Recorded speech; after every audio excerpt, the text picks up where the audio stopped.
Hey, it's me, Diddy, and welcome to my versus video between two classic Nintendo 64 titles, Mario Kart 64 and Diddy Kong Racing.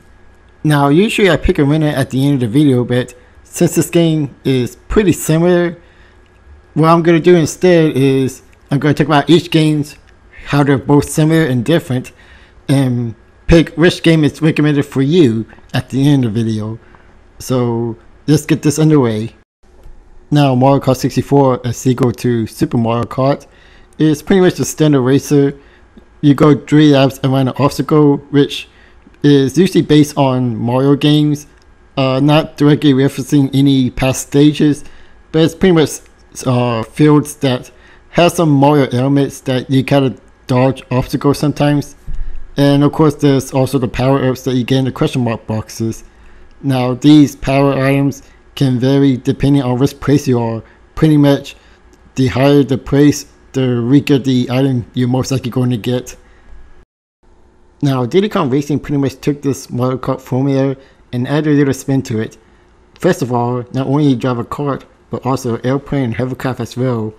Airplane is one of my favorite vehicles in this game. Hovercraft, not so much, mainly because I can't get used to the turning. But they also have special kind of weapons like Mario Kart, but with Mario Kart it's random, but in Diddy Kong Racing you can actually control what kind of weapon depending on what kind of balloons you have. Pretty much red balloons are missiles, green are booster, and so on.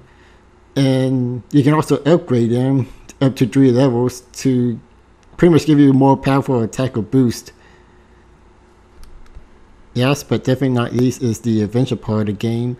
This is probably the make or break depending on your opinion on it.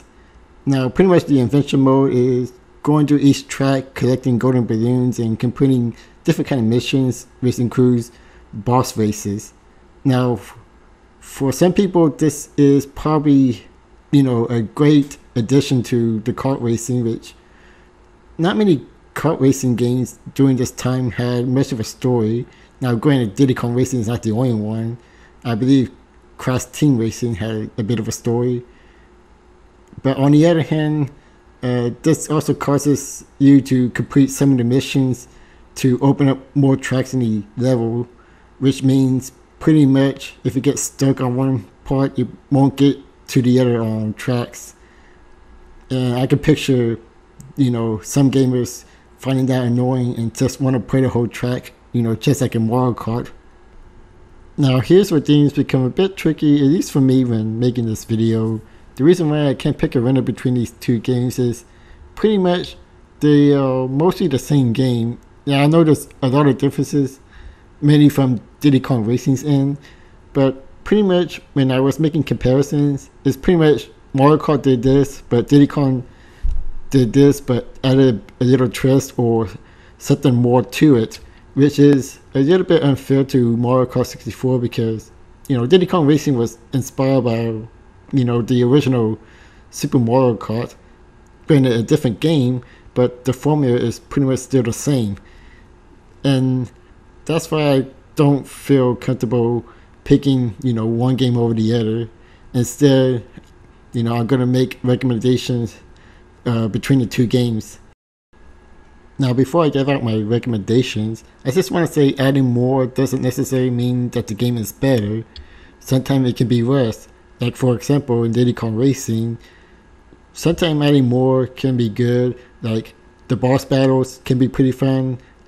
Collecting all the balloons can be satisfying to get through new areas. Unlockable characters, which is one thing I'm surprised Mario Kart hasn't added in 64, but whatever. And the Silver Coin Challenge, well, in theory, is fun and provides a new challenge. While the cons, the multiplayer stuff can be pretty boring, especially when you gotta get the trophies to get to the final boss where it's mandatory to play. It's not bad, it's just, in fact, there's no skills into playing it. It feels like it's all luck based.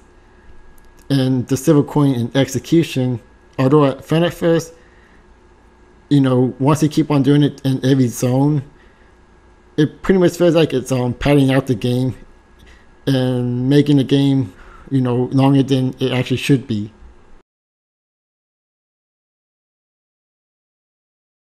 Now, for those who just want to sit back, relax, and not worry about any extra side missions or unlockable tracks, I really recommend Mario Kart 64. In fact, the tracks in this game are way more memorable than the one in Diddy Kong Racing, though granted, some of these tracks were remade in later Mario Kart games, but regardless, Mario Kart 64 still holds up pretty well, even back when I played it as a kid.